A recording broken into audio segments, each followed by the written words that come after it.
Hello guys! Hello Earth Signs, Gemini, Libra, Aquarius. Welcome dito sa aking channel. Kapalaran 888. Welcome, welcome. Alamin natin kung anong messages, vibration, gabay, energy para sa inyong lahat. Ito ay daily tarot reading para sa lahat ng Earth Signs.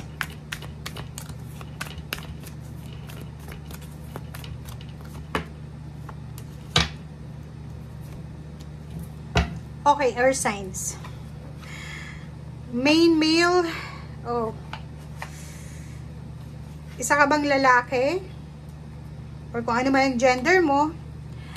Posibleng ikaw ay namumroblema siguro dahil sa pagtatapos ng iyong trabaho. Like, nawalan ka ng trabaho or siguro hindi ka makapaghanap ng ibang trabaho. Yung parang masyado kang nag-aalala para sa pera. Parang ganun. Nag-aalala ka dahil maraming nag-close na pinto sa buhay mo.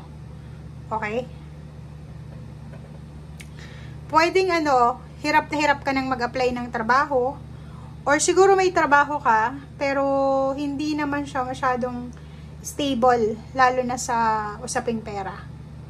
Kulang yung sweldo mo para sa mga expenses mo every month. Judication, may posibleng divorce or pwedeng annulment na pinag-uusapan, kaso na pinag-uusapan, pwedeng kasal, pwede din na kasal sa west or sa pare or sa mayor, or posibleng may inaayos ka na bagay, okay, like mga pag-aaway, or kung may kaso, or kung ano pa man.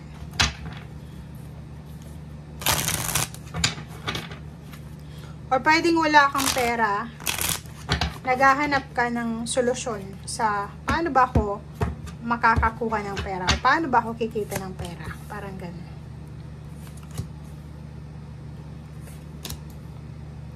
Okay. So, dito sa barahang to, yun, nakikita ko sa'yo dito na sa araw na ito, naghihintay ka ng balita. Naghihintay ka ng good news tungkol sa pera.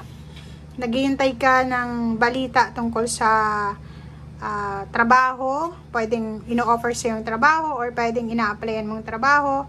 Or naghihintay ka kung ano na ba ang balita. Ano na bang pagbabago, good news or kung ano pa man. So, dito sa barahang to, kung ano man tong hinihintay mo, parating na ito. So, wag kang masyadong mag-alala dahil makukuha mo na.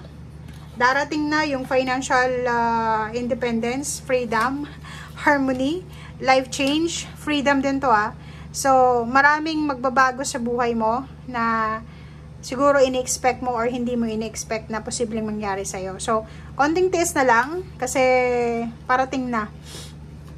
Pwedeng isa kang magulang na malapit ng graduate yung anak mo, or pwedeng malapit ka ng mag-retire, or malapit ka ng umuwi ng Pilipinas, galing ka sa ibang bansa, or malapit mo nang mapatapos yung pinapagawang bahay or ano pa. So, maraming pagbabago ditong magaganap sa buhay mo na magre-result sa'yo ng positive. Okay? Thank you guys. Bye!